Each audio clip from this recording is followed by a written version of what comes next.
નમસ્કાર, આપ જોઈ રહ્યા છો નેશન પ્લસ ન્યૂઝ. હું છું આપની સાથે હેતલ ભગત.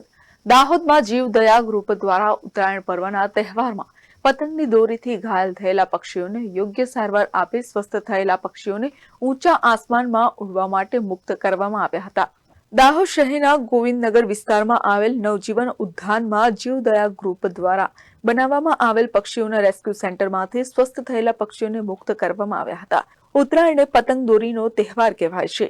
આ માનવજાતના પતંગ દોરીના તહેવારમાં કેટલાય મૂંગા પશુ પક્ષીઓ ઘાયલ થયા હતા તો ઘણા ખરા પક્ષીઓએ જાન ગુમાવી હતી. સરકાર દ્વારા 10 જાન્યુઆરીથી 20 જાન્યુઆરી સુધી સમગ્ર વિસ્તારને આવરી લઈને કરુણા અભિયાન હાથ ધરવામાં આવ્યું હતું, જેમાં આજે દાહોદના જીવદયા ગ્રુપના મિત્રોએ સરકારના કરુણા અભિયાનના મિશનને સાકાર કરવા માટે પક્ષીઓના જીવ બચાવવા માટે જોડાયા હતા, જેમાં 45 જેવા પક્ષીઓ જેવા કે કોયલ, સમડી, સિપરા, કબૂતર, ગીધ, બગલા જેવા પક્ષીઓને સારવાર આપીને સ્વસ્થ કરવામાં આવ્યા હતા.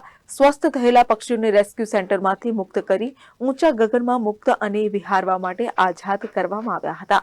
અભિયાન 2023 જીવદયા ગ્રુપ દ્વારા કુલ મળીને 47 પક્ષીઓ બચાવવામાં આવ્યા હતા, જેમાં સમડી, ઘુવડ, બગલા, કોયલ તથા કબૂતર અને ચીકરા પક્ષી હતું.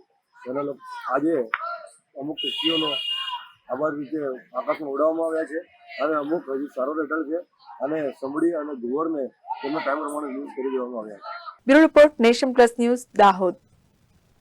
સમાચારોના સતત અપડેટ માટે નેશન પ્લસ ન્યૂઝના યુટ્યુબ ચેનલને સબસ્ક્રાઇબ કરો, બેલ આઇકન દબાવો અને ફોલો કરો ઇન્સ્ટાગ્રામ, ફેસબુક અને ટ્વિટર પર.